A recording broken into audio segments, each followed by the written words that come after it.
Hello everyone, welcome to AS learning academy. आज हम 9th class की आईटी की बुक की बात करेंगे, जिसके 3 यूनिट कवर होंगे आज। और इसमें एमसीक्यूज के एक्सप्लेनेशन भी हम लोग करेंगे और ये आपके एग्जाम के लिए मोस्ट इम्पोर्टेंट रहेगा। और साथ ही ये सेशन आपका 3 यूनिट का सिलेबस भी कंप्लीट कराएगा, तो आप इसको बहुत अच्छे से करिएगा। तो स्टार्ट करते हैं। What is IT? तो सबसे पहले हमारा टॉपिक है व्हाट इज आईटी। तो आईटी क्या है? तो आईटी को अगर हम लोग पार्ट वाइज करें तो इसका फुल फॉर्म होता है इंफॉर्मेशन टेक्नोलॉजी। इंफॉर्मेशन की बात करें तो इंफॉर्मेशन क्या है? कोई भी सूचना, कोई भी जानकारी। जैसे आपके किसी फ्रेंड ने आपको बोला कि आज ये हमारी मूवी रिलीज हो रही है, नई मूवी रिलीज हो रही है, तो वो उसने जो भी आपको बताया वो एक इंफॉर्मेशन हो गई, एक जानकारी हो गई। और वही अगर किसी डिजिटली फॉर्म में बताए आपको, जैसे व्हाट्सएप से बताए कि भाई आज आपकी ये मूवी रिलीज हो रही है, या फिर कुछ ऐसी चीज बताई किसी ऐसे प्लेटफॉर्म से बताए जिसको जिसपे टेक्नोलॉजी का यूज किया गया हो, तो वो हमारा क्या है? इंफॉर्मेशन टेक्नोलॉजी है। Technology that allow us to communicate.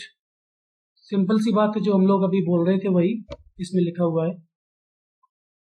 Allow करती है कम्युनिकेट करने के लिए। Technology that allow us to share information. तो इंफॉर्मेशन शेयर की बात हो रही थी अभी। Technology that allow us to process, manage, transform information. बिल्कुल सही बात है। ये कोई भी एक टेक्नोलॉजी है तो वो क्या है? इंफॉर्मेशन को प्रोसेस करती है। अब इसके एग्जाम्पल देख लेते हैं आईटी के। टेलीफोन और रेडियो डिवाइसेस। टेलीफोन से हम लोग एक दूसरे से बात कर सकते हैं, ये भी एक इंफॉर्मेशन शेयर हो सकती है। रेडियो से हम लोग कुछ न्यूज वगैरह या कुछ भी जानकारी हासिल करते हैं, वो भी एक इंफॉर्मेशन है। Video conferencing devices, video call करते हैं हम लोग, सबको बहुत अच्छे से पता है ये। पर्सनल कंप्यूटर की बात करें तो पर्सनल कंप्यूटर से भी हम लोग बहुत सी चीजें शेयर करते हैं। अब बात करते हैं आईटीईएस। ये एग्जाम में पूछ लिया जाता है, आईटी एंड आईटीईएस में डिफरेंस क्या है? तो सिंपल सी बात है, आईटी आपको समझ आ गया कि कोई भी इंफॉर्मेशन किसी डिजिटल फॉर्म में यूज करते हैं, शेयर करते हैं, तो वो क्या है? हमारा आईटी। और आईटीईएस क्या है? तो इसको हम समझते हैं।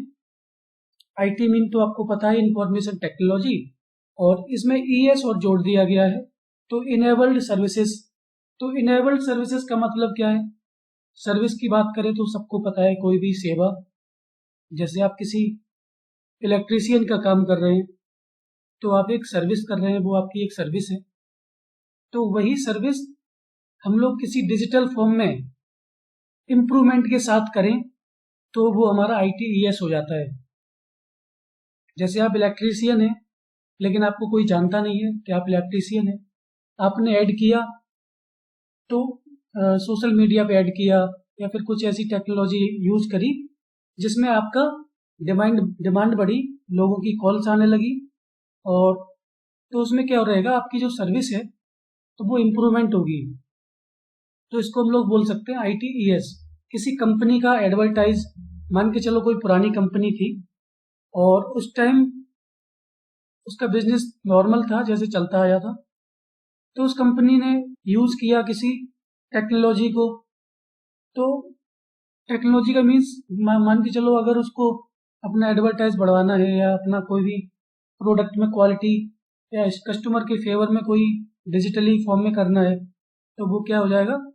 इंफॉर्मेशन टेक्नोलॉजी हो जाएगा, उसका इम्प्रूवमेंट हो जाएगा बिजनेस का। तो यहाँ पे वही सब दिया है।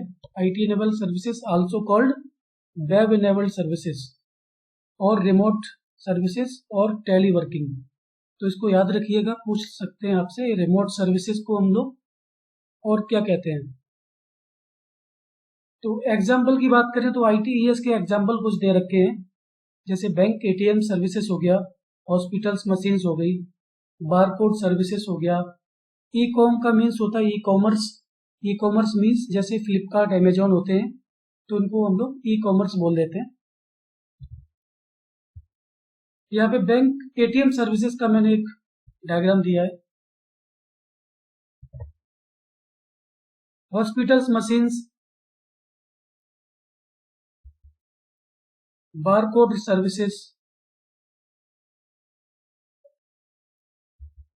ई कॉमर्स आपको बता दिया है कि जो हम लोग एक्सपोर्ट इंपोर्ट करते हैं, जैसे फ्लिपकार्ट हो गया, अमेजोन हो गया, तो ये सारा।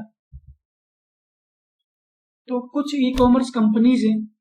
ई कॉमर्स का मतलब इलेक्ट्रॉनिक, जैसे हम लोग डिजिटली फॉर्म में किसी बिजनेस को करते हैं तो वो हमारा ई कॉमर्स कहलाता है। जैसे ऑनलाइन कोई भी काम करते हैं, कोई भी बिजनेस का काम अगर हो रहा है तो वो हमारा ई कॉमर्स कहलाएगा। तो ये कुछ कंपनियां आपने बहुत अच्छे से देखी होंगी। अगर किसी के बारे में नहीं सुना है इस कंपनी के बारे में तो एक बार आप बताइए, सभी लोग चैट में हैं।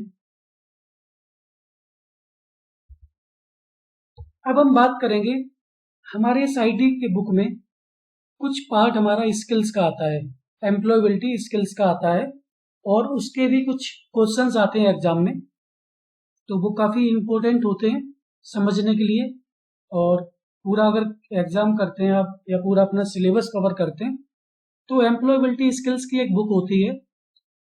तो बुक में से कम 8 से 9 क्वेश्चन पूछ लिए जाते हैं एग्जाम में, और ये हम लोग अब करेंगे, थोड़े से कुछ इंपोर्टेंट क्वेश्चन करेंगे। फर्स्ट क्वेश्चन की बात करें, the word communication comes from the Latin word communicare, meaning, इसका मीनिंग क्या है। अब क्वेश्चन यहाँ भी ये भी पूछ लेंगे आपको, ये कम्युनिकेशन जो है किस लैटिन वर्ड से आया है, तो आपको सामने लिखा हुआ है कम्युनिकेयर से आया है। तो इसका मीनिंग क्या है, तो ये यहाँ पे पूछा गया है। तो क्या है इसका मीनिंग, इसका राइट आंसर होना चाहिए सी, टू शेयर। कम्युनिकेशन मीन्स किसी भी चीज को शेयर करना, इंफॉर्मेशन को, तो ऐसे में हम लोग राइट आंसर इसका सी हो जाएगा। सेकंड की बात करें, how do you receive information on phone, तो आपको सबको पता है कि इंफॉर्मेशन हम जब फोन से सुनते हैं तो मतलब लिसनिंग हो गया, तो इसका राइट आंसर हो जाएगा A, listening. Which of these are open ended question, अब ओपन एंडेड क्वेश्चन की बात करें तो हम क्या इसको बोलेंगे, आप लोग कमेंट करके बताइए ओपन एंडेड क्वेश्चन क्या होता है।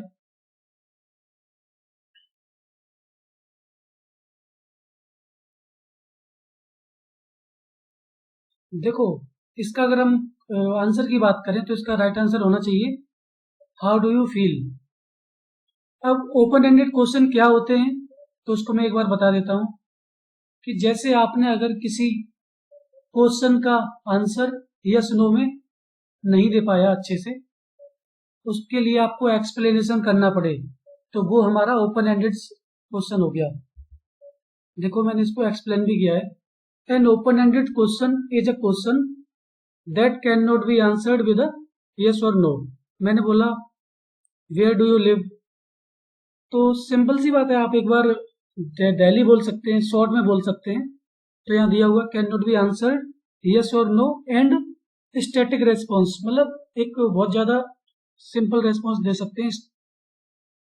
तो आर यू हंग्री, तो यस नो में बोल सकते हैं आप।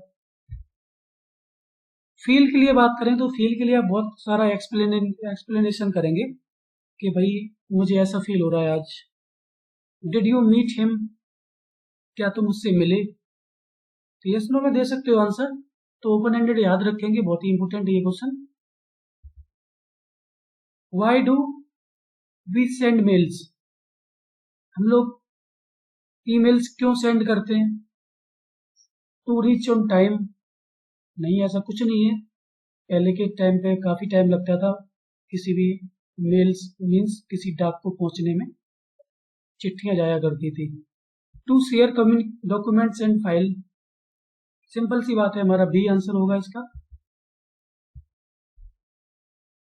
फिफ्थ की बात करें, choose the correct example of oral communication. Oral का मतलब हम लोग जैसे हमारा ओरल टेस्ट होता है, face to face teacher test लेता है, तो वो फेस टू फेस कन्वर्जेशन हो जाता है। राइट आंसर सी हो जाएगा इसका। Grooming is a term associated with. अब आपने भाभी जी घर पर है वाला सीरियल देखा होगा कभी, तो उसमें जो अनीता भाभी होती हैं तो वो ग्रूमिंग क्लासेस लेती हैं। तो उस क्लास में क्या होता है, नीट एंड क्लीन अपीयरेंस जो एक पर्सनैलिटी से रिलेटेड है, तो उसका राइट आंसर हो जाएगा सी। अब हम बात करेंगे अपने बुक की दोबारा से, जो हम लोगों ने स्टार्ट किया था बुक से। अब इसमें 3 यूनिट के क्वेश्चंस जो कि बहुत इंपॉर्टेंट होंगे, वो हम लोग एमसीक्यूज कंप्लीट करेंगे आपके। 7th की बात करें, शॉर्टकट की पूछा है अंडू का। सबको पता है अंडू का मतलब, अगर हम कोई मिस्टेक करते हैं या हमसे कुछ डिलीट हो जाता है तो हम दोबारा से उसी जगह पे पहुंचने के लिए हम लोग अंडू का यूज करते हैं। इसका शॉर्टकट हो जाएगा आपका कंट्रोल जेड। 8th की बात करें, विच of the following is not an use ICT. अब इसमें आईसीटी का यूज नहीं पूछा है, कौन सा काम नहीं करता है आईसीटी, तो इसका राइट आंसर हो जाएगा नन ऑफ दीज, क्योंकि ये सारे काम आईसीटी करता है। क्वेश्चन में हम लोग बहुत ध्यान रखेंगे कि इसमें नोट पूछा गया है कि यस पूछा गया। कभी कभार हम लोग नोट पे ध्यान नहीं देते हैं और हम क्वेश्चन का आंसर दे देते हैं जल्दी से, तो वो हमारा गलत हो जाता है। विच of the following is not a part of medical line. Medical line का कौन सा इसमें पार्ट नहीं है, तो इसमें अगर नहीं देखा तो हमने जैसे ही देखा एमआरआई, तो सबने सुना है कि एमआरआई टेस्ट या ईईजी टेस्ट होता है, ईसीजी टेस्ट होता है, तो हम लोग बहुत अच्छे से देखेंगे। नोट लगा है तो इसमें से सिलेक्ट करेंगे कौन सा इसमें से पार्ट मेडिकल से एसोसिएटेड नहीं है, संबंधित नहीं है, ओसीआर हो जाएगा। 10th की बात करें तो अल्फा न्यूमेरिक कीज कंटेंस। देखो अल्फा न्यूमेरिक, इसमें कॉम्बिनेशन हो गया दो चीजों का, अल्फा न्यूमेरिक, तो इसका राइट आंसर हो जाएगा अल्फाबेटिक, अल्फाबेट्स और नंबर दोनों कॉम्बिनेशन हो गया, अल्फाबेटिक और नंबर्स। 11th की बात करें, विच of the following can click 3D image of body part. तो इसमें से कौन सा ऐसा डिवाइस है जो बॉडी के पार्ट का 3D इमेज ले सकता है, तो इसका राइट आंसर हो जाएगा कैट। कैट क्या होता है, इसका फुल फॉर्म आपके सामने है, computerised axial tomography scan.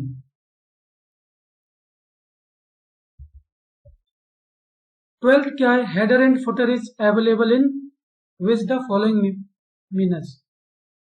Header footer हमारा कौन से मेन्यू में होता है, तो इसका राइट आंसर हो जाएगा इंसर्ट मेन्यू होता है ये। आप लोग जब एमएस वर्ड या एमएस एक्सेल जब भी देखेंगे तो इंसर्ट मेन्यू में जाएंगे तो आपको हेडर फुटर मिलेगा। डिलीट की इज यूज्ड फॉर। डिलीट की का यूज क्या होता है अच्छे से आपको पता है, राइट आंसर इसका ए हो जाएगा, deleting characters right of cursor. 14th की बात करें, mouse is a type of. Mouse किस टाइप का डिवाइस है। सिंपल सी बात है, जब हम माउस को पकड़ते हैं तो वो पॉइंट करते हैं किसी पे, जैसे हमने इसको पॉइंट किया, इसको पॉइंट किया, किस चीज को पॉइंट करना है तो वो पॉइंटिंग डिवाइस कहलाएगा माउस। राइट आंसर ए हो जाएगा। 15 की बात करें, F1 is use for. F1 का यूज क्या है, तो जो फंक्शन की हमारा F1 है उसका यूज हमारा हेल्प के लिए यूज करते हैं, हेल्प। राइट आंसर इसका ए हो जाएगा। 16 की बात करें, the default table size is. जब हम लोग टेबल बनाते हैं, सिलेक्ट करते हैं, तो उसमें एक बॉक्स आता है स्टार्टिंग में, तो एक बॉक्स क्या होता है हमारा, कॉम्बिनेशन होता है रो एंड कॉलम का, तो इसका राइट आंसर हो जाएगा ए, एक कॉलम और एक रो। 17 की बात करें, while typing our middle finger comes on. हमें अच्छे से पता है जब हम लोग टाइपिंग करते हैं तो ASDF और JKL और जो सेमी कॉलम होते हैं उसका यूज करते हैं। तो एक बार अपना कीबोर्ड पे हाथ रख के देखना, तो आपकी जो मिडिल बीच की फिंगर है वो कहाँ पे आएगी, तो अब वो आपकी आएगी ASDF का मीन्स डी पे आना चाहिए, तो इसका right answer D.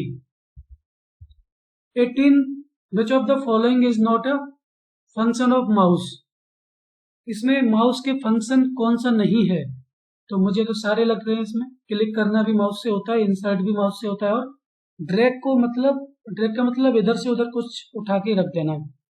All of the above इसका राइट आंसर हो जाएगा। 19 की बात करें, to find a word in a document we can use which of the following function की, किसी डॉक्यूमेंट को फाइंड करने में, वर्ड में सर्च करने में किस चीज का यूज करते हैं हम लोग, F5। राइट आंसर इसका ए हो जाएगा, ये फंक्शन की होता है।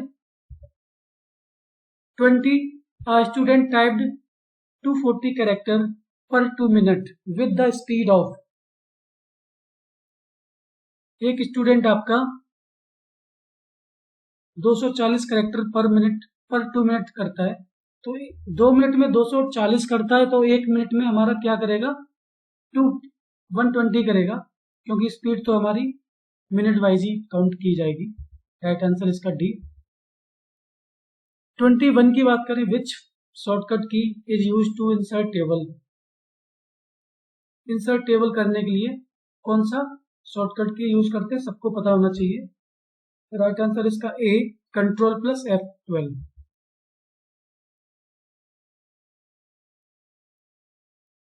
22 की बात करें, विच of the following is not an colour indication of typing tutor, जब हम टाइपिंग करते हैं तो हमारा जो जैसे कोई वर्ड रॉन्ग हो जाता है तो उसमें रेड कलर का मिस्टेक आता है, कभी ग्रीन का मीन्स राइट ही हो गया, तो इसका राइट आंसर हो जाएगा ब्लू, क्योंकि ब्लू का कोई काम नहीं होता है, ब्लू कोई ऐसा इंडिकेटर नहीं है। कुछ हमने एक्सप्लेनेशन किया है। ग्रीन को आप लोग जानते ही हैं, येलो, रेड, ऑरेंज कहाँ पे आता है इंडिकेशन, उसका मतलब क्या है वो आपके सामने है, आप लोग एक बार देख लीजिए इसको। जो भी आपको डाउट हो वो कमेंट सेक्शन में जरूर बताएं, मैं आपको उसका रिप्लाई जरूर करूंगा। 23 की बात करें, वाइल टाइपिंग वी शुड, जब हम लोग टाइपिंग कर रहे होते हैं तो हमें क्या क्या करना चाहिए, सीधा कीबोर्ड में, पता है टाइपिंग करेंगे तो कीबोर्ड पे नहीं देखना चाहिए। Use index and middle finger, तो इसका राइट आंसर हो जाएगा यही सी, यूज ऑल फिंगर्स, सारी फिंगर्स का यूज करेंगे। 24 if a doctor want to monitor heart beat of an patient then what machine should he use, अब हार्ट बीट की बात करें तो हार्ट बीट के लिए हम लोग कौन सी मशीन का यूज करते हैं, तो यहाँ पे ECG होना चाहिए। ECG टेस्ट जो होता है, ECG का काम क्या है, an electrocardiogram is a simple test that can be used to check your hearts, जो हर्ट्स का रिदम होता है उसको चेक करने के लिए किया जाता है, एक्टिविटीज जो इलेक्ट्रॉनिक होती है। इसमें क्या होता है, कुछ सेंसर्स होते हैं, जो सेंसर्स हमारी स्किन्स का यूज करके डिटेक्ट करते हैं हमारे सिग्नल्स को, हमारे हार्ट बीट को।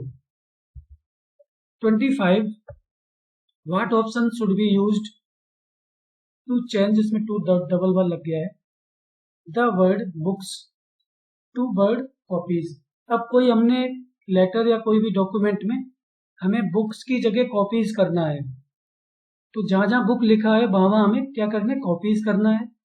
तो हम क्या करेंगे, कौन सी फंक्शन का यूज करेंगे, ऑप्शन का यूज करेंगे, तो हम पहले उसको फाइंड करेंगे, फिर रिप्लेस कर देंगे। फाइंड किया, जहां जहां बुक है वहां वहां मुझे क्या कर देना है, कॉपीज कर देना है, तो इसका राइट आंसर हो जाएगा बी। हम जल्दी से कंप्लीट करते हैं। हम लोग आज 30 क्वेश्चन इंपोर्टेंट करेंगे, और जो आपके एग्जाम में बहुत इंपोर्टेंट होंगे, और आपके सिलेबस को भी कवर करेंगे ये। fill in the blank, services means performing business operations through an outside service provider, जो BPO का काम है, BPO जैसे आपका कॉल सेंटर वाले, कस्टमर केयर वाले की कॉल आ जाती है, तो वो कंपनी के आउटसाइडर का काम करते हैं, वो सर्विसेज को प्रोवाइड कराते हैं, तो बीपीओ इसका राइट आंसर हो जाएगा डी। बीपीओ के बारे में मैंने कुछ लिखा हुआ है, इसका फुल फॉर्म और इसका मतलब क्या है, एक बार आप एक्सप्लेनेशन देख सकते हैं। 27 की बात करें, what is the full form of LMS. तो एलएमएस का फुल फॉर्म आईटी में क्या होता है, इसका राइट आंसर हो जाएगा डी, लर्निंग मैनेजमेंट सिस्टम। 28 की बात करें, fill in the blank is an arrangement of row and column। Row and column का अरेंजमेंट क्या होता है, वो टेबल होता है। और सेल क्या होता है, सेल होता है हमारा combination of row and column. तो यहाँ पे एक अरेंजमेंट होता है रो एंड कॉलम का, वो टेबल होता है। राइट आंसर इसका टेबल ए।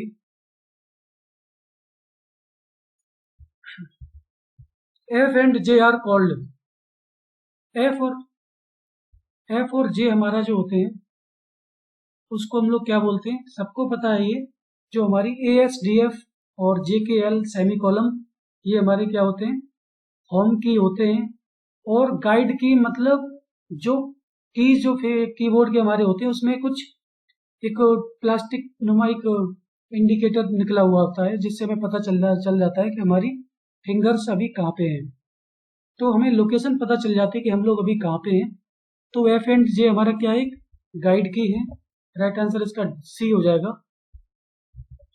और लास्ट क्वेश्चन की बात करें आज की, तो there should be at least centimeters of distance between your eyes and one screen. तो आपकी आंखों की और कंप्यूटर स्क्रीन की जो एक डिस्टेंस होनी चाहिए वो कितनी होनी चाहिए, तो इसका राइट आंसर बी होना चाहिए, 60 to 65। तो इस टाइप के क्वेश्चंस आपको मिलेंगे एग्जाम में।